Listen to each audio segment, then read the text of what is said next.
ہے ڈیٹیکشن لگا دیتے ہیں، تو بھائی ان سے تو تعلق رکھنا چاہیے، ان کو عزت کی نگاہوں سے دیکھتے ہیں. اچھا یہ کون ہے کہ جی یہ سوئی گیس سپلائی کرنے والوں کا یہ افسر ہے. اچھا جی اس سے بھی بنا کے رکھنی چاہیے چونکہ سوئی گیس کی بھی آج کل لوڈ شیڈنگ چل رہی ہے. یہ کون ہے؟ یہ قرآن سپلائی کرتا ہے. کیا سپلائی کرتا ہے؟ کیا سپلائی کرتا ہے؟ قرآن سپلائی کرتا ہے. یہ قرآن پڑھاتا ہے بچوں کو، یہ دنیا کو قرآن دیتا ہے، یہ دنیا میں قرآن بانٹتا ہے، یہ دنیا کے انسانوں کو قرآن پڑھنا سکھاتا ہے. اچھا جی قاری صاحب دعاؤں میں یاد کیجیے گا، اس کی کوئی ویلیو نہیں، اس کی ویلیو ہے. کیوں؟ اس کو عزت کیوں نہیں؟ اس کی عزت کیوں؟ صرف دنیا کی محبت کی وجہ سے. اگر پتا ہوتا کہ یہ تو اللہ کا کلام پڑھا رہا ہے تو اللہ کے حساب سے اس کی عزت ہونی چاہیے نا، اس کی عزت اللہ کے حساب سے ہونی چاہیے. کیا اللہ اور سوئی گیس اور بجلی یہ ساری ایک حیثیت کی چیزیں ہیں کیا؟ اس لیے یہ جو مدارس ہیں، یہ جو مکاتب ہیں، سچ پوچھیں ان کا امت مسلمہ پہ احسان ہے کہ انہوں نے اپنی زندگیاں وقف کر رکھی ہیں اسلام کی حفاظت کے لیے اور قرآن کی حفاظت کے لیے اور قرآن مجید کو پھیلانے کے لیے. اگر یہ مدارس بند ہو جائیں تو قرآن کی حفاظت کا کیا انتظام ہے؟ جیسے میں نے مثال دی نا کسان والی، اگر سارے کسان گندم کاشت کرنا چھوڑ دیں، کپاس کاشت کرنا چھوڑ دیں، گندم بھی ختم ہو جائے گی، کپڑا بھی ختم ہو جائے گا، کبھی نہ کبھی تو ختم ہو جائیں گے. اگر یہ تمام مدارس بند ہو جائیں اور مدارس میں پڑھانے والے بھی کہیں بھائی یہاں تو تنخواہ ملتی ہے 8,000 10,000، کیسے گزارا ہوگا؟ ہم نے نہیں پڑھانا، ہم بھی جاتے ہیں مزدوری کرنے کے لیے، ہم بھی جاتے ہیں کسی پیٹرول پمپ پہ جا کے نوکری کریں گے تو گاڑیوں کی ٹینکیوں میں پیٹرول ڈالیں گے، کم از کم 40,000 تو ملیں گے، یہاں تو 8,000 ملتے ہیں، 8,000 سے کیسے گھر چلے گا؟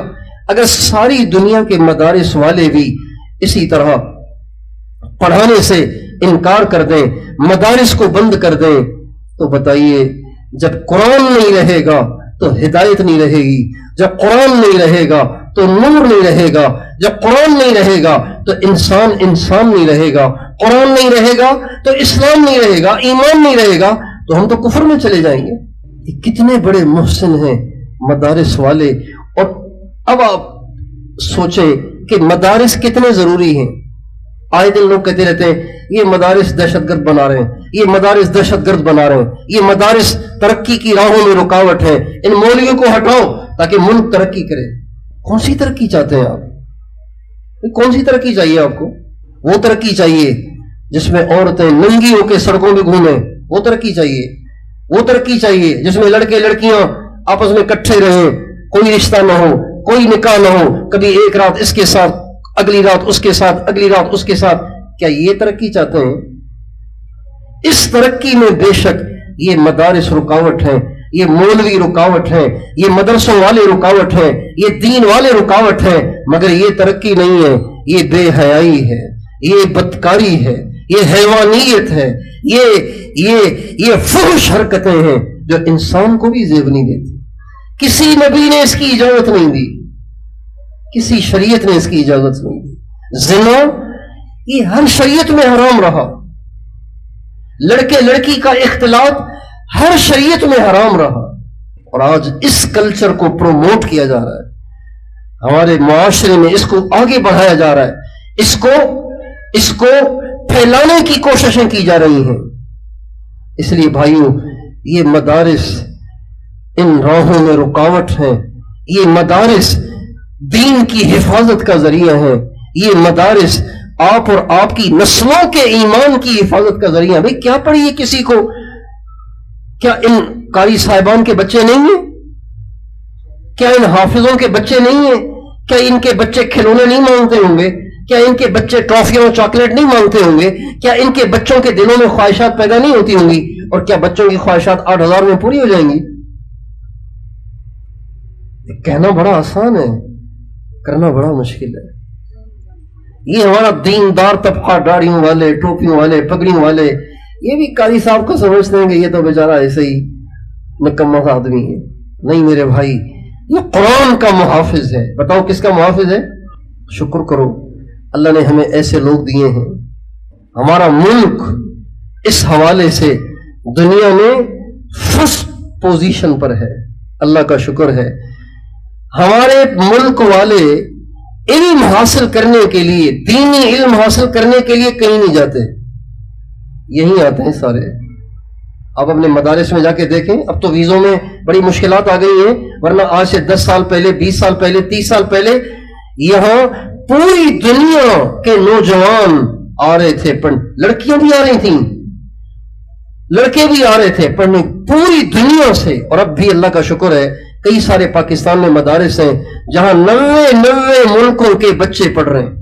اللہ تعالیٰ نے آپ کے ملک کو امتیاز دیا ہے، وہ علم دیا ہے، وہ نور دیا ہے، وہ مدارس دیے ہیں، وہ علماء دیے ہیں جنہوں نے پیسے لے کر فتوے تبدیل نہیں کیے، جنہوں نے پیسے لے کر اپنے مسائل تبدیل نہیں کیے، جنہوں نے پیسے لے کر اپنے علم کو بیچا نہیں. یأخذون عرض هذا الادنى. اللہ تعالیٰ فرماتے ہیں یہ نکمے اور نالائق چند ٹکے لے کر مسائل کو بدلتے ہیں اور ہمیشہ کے لیے جہنم کی آگ کو مول لیتے ہیں. اللہ تعالیٰ نے ہمیں ایسے علماء دیے، ایسے حفاظ دیے، ایسے قاری دیے، ایسے مسجدوں کے امام دیے، ایسے خطیب دیے جنہوں نے ٹکے لے کر، پیسے لے کر، رشوت لے کر اور مال کھا کر، مال والوں کا مال کھا کر مسائل تبدیل نہیں کیے، فتوے تبدیل نہیں کیے، کتابیں تبدیل نہیں کی، حدیثیں تبدیل نہیں کی، بلکہ من وعن فقہ کو پہنچایا، من وعن قرآن کو پہنچایا، من وعن انہوں نے حدیث کو پہنچایا. اور آج اس کی برکت سے آپ کے ملک میں کسی نہ کسی درجے میں اسلام زندہ ہے. اس لیے اللہ تعالی ہمیں مدارس کی قدر دے، علماء کی، حفاظ کی اور ان اہل دین کی قدر دے، اور ہمیں بھی ان کا معاون اور مددگار بننے کی توفیق عطا فرمائے، اور ہمیں بھی قرآن کی حفاظت کے اس پلان کا حصہ بننے کی توفیق عطا فرمائے. ایک پلان ہے، قرآن کی حفاظت کرنی ہے، قرآن کو پھیلانا ہے، اللہ کے پیغام کو پھیلانا ہے، اللہ کے کلام کو دنیا میں پھیلانا ہے. جو اس کا حصہ بنے گا قیامت کے دن قرآن کے پہرے داروں میں اٹھایا جائے گا. یہ کتنی بڑی سعادت ہے اس کے لیے، اور یہی اصل اس کی کمائی ہے. میری دعا ہے اللہ تعالیٰ ان آئے ہوئے تمام مردوں، عورتوں، سب کو قرآن کی خدمت کے لیے قبول کرے، اور قرآن کا ہم سب کو اللہ خادم بنائے، اور قرآن کا عاشق بنائے، اور قرآن کی حفاظت کا ذریعہ بنائے، اور قرآن پاک کے ساتھ محبت کرنے کی توفیق عطا فرمائے، قرآن سے اپنا رشتہ مضبوط کرنے کی توفیق عطا فرمائے، اور قرآن مجید کو سیکھنے اور قرآن مجید کو صحیح پڑھنے کی توفیق عطا فرمائے. ہمارے اکابر نے قرآن مجید پڑھا ہے، اور قرآن مجید بہت پڑھا ہے. نبی کریم صلی اللہ علیہ وسلم ساری رات قرآن پڑھتے تھے. بعض دفعہ ہمارے نبی ساری رات قرآن پڑھتے تھے. حضرت حذیفہ رضی اللہ تعالیٰ عنہ فرماتے ہیں کہ ایک دفعہ آپ علیہ السلام تہجد پڑھ رہے تھے، تو ابھی آپ نے تہجد کی نماز شروع ہی کی تھی، تو میں نے کہا چلو میں بھی پیچھے نیت باندھ لیتا ہوں. ویسے نفل نماز جماعت کے ساتھ کرنا ٹھیک نہیں ہے، اس میں کراہت ہے، شریعت نے اس کو اچھا نہیں سمجھا. لیکن اگر کوئی اللہ والا نفل کی نیت باندھ کے کھڑا ہوا ہے، کوئی اس کے پیچھے برکت لینے کے لیے کھڑا ہو جائے تو اس میں حرج نہیں ہے. لیکن باقاعدہ جماعت کرنا یہ مکروہ ہے. تو نبی پاک علیہ السلام تہجد میں کھڑے ہوئے تھے. حضرت حذیفہ نے کہا سرکار کے پیچھے کھڑے ہونے کی سعادت پھر کب ملے گی، اور ٹائم بھی تہجد کا. پھر حضور جب قرآن پڑھیں، جن پہ قرآن اتر رہا ہے، تو بتائیے مزہ آئے گا کہ نہیں آئے گا؟ جو حج پہ گئے، عمرے پہ گئے، ان سے پوچھیں جب مطاف میں نماز پڑھ رہے ہوں جہاں طواف ہوتا ہے، اور پھر کعبے کا امام قرآن پڑھ رہا ہو تو کتنا مزہ آتا ہے. دل کرتا ہے کہ تھوڑا سا اور پڑھ لے، تھوڑا سا اور پڑھ لے، تھوڑا سا اور پڑھ لے، اتنا مزہ آ رہا ہوتا ہے. تو اللہ کے نبی خود قرآن پڑھ رہے ہو تو پھر کیا لطف ہوگا، کیا لذت ہوگی، کیا حلاوت ہوگی، کیا سینے میں ٹھنڈک آئے گی. اللہ کے نبی قرآن پڑھ رہے ہیں، حضرت حذیفہ پیچھے نیت باندھ کے کھڑے ہو گئے نفل میں. حضرت حذیفہ کہتے ہیں اللہ کے نبی نے ابھی تہجد شروع کی تھی، سورہ فاتحہ پڑھی. سورہ فاتحہ کے بعد اللہ کے نبی نے سورہ بقرہ شروع کر دی. فرماتے جب آپ علیہ السلام نے سورہ بقرہ شروع کی تو میں نے کہا کہ سورہ بقرہ شروع کی ہے اور ٹائم بھی تہجد کا ہے، تہجد آپ لمبی پڑھتے تھے، تو آپ 100 آیتیں پڑھیں گے بظاہر، 100 آیتیں، لیکن آپ علیہ السلام پڑھتے گئے اور 100 آیتیں کراس کر گئے۔ کہتے ہیں پھر میں نے سوچا کہ اچھا اس کا مطلب ہے سورت پوری کریں گے آج، 2.5 پارے کی سورت ہے، اچھا جی چلیں ٹھیک ہے 2.5 پارے کی سورت بھی سن لیں گے۔ ہمارے نبی نے پوری سورہ بقرہ پڑھ لی۔ حضرت حذیفہ نے سوچا اب تو رکوع پکا ہے، لیکن اللہ کے نبی اور آگے چلے گئے، سورہ آل عمران شروع کر دی۔ حضرت حذیفہ کہتے ہیں کہ میں نے کہا کہ چلو سورہ آل عمران تو بظاہر ختم ہی ہوگی، وہ تو اتنی بڑی نہیں ہے جتنی سورہ بقرہ بڑی ہے، لیکن اللہ کے نبی نے سورہ آل عمران ختم کر کے اگلی سورت شروع کر دی، مائدہ، اعراف، چلتے چلے گئے اتنی لمبی رکعت۔ بالآخر بڑی مشکل سے وہ پوری رات میں نے حضور کے ساتھ نبھا لی۔ کئی دنوں کے بعد نبی پاک علیہ السلام سے تنہائی میں ملاقات ہوئی تو حضرت حذیفہ کہنے لگے یا رسول اللہ، وہ جو چند رات پہلے آپ تہجد پڑھ رہے تھے تو میں نے بھی آ کے نیت باندھ لی تھی، لیکن مجھے ابھی تک اس کی وجہ سے نا کمر میں درد ہے، اتنے دن ہو گئے ہیں لیکن اب تک مجھے کمر میں درد ہے۔ آپ علیہ السلام نے فرمایا حذیفہ اگر مجھے پتا ہوتا کہ تو بھی میرے پیچھے کھڑا ہو گیا ہے تو میں رکعت چھوٹی کر لیتی۔ اتنا ہمارے نبی قرآن پڑھتے تھے، پوری رات پڑھتے چلے جا رہے ہیں۔ اور ہمارے نبی کے صحابہ کا بھی حال یہی تھا، اہل بیت کا بھی حال یہی تھا۔ حضرت بیوی فاطمہ الزہرا رضی اللہ تعالی عنہا نے ایک دفعہ عشاء کے بعد نفل کی نیت باندھی اور وہ نفل نماز اتنی لمبی ہو گئی کہ 2 رکعت میں صبح صادق کا ٹائم ہو گیا۔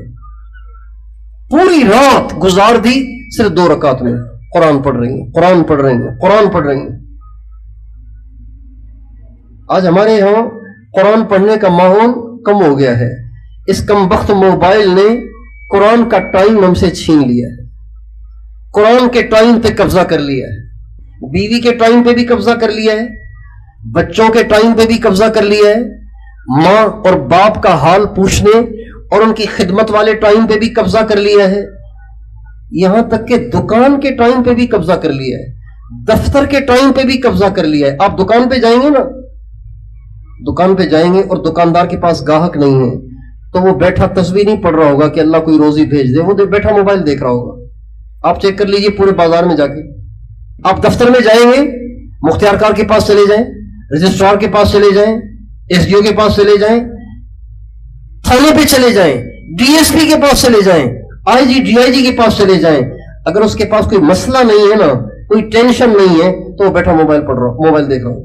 ایسا شیطان نے کھلونا دے دیا ہے، پہلے کھلونے بچوں کے پاس ہوتے تھے، اب شیطان نے بوڑھوں کو بھی اس کھلونے میں مبتلا کر دیا۔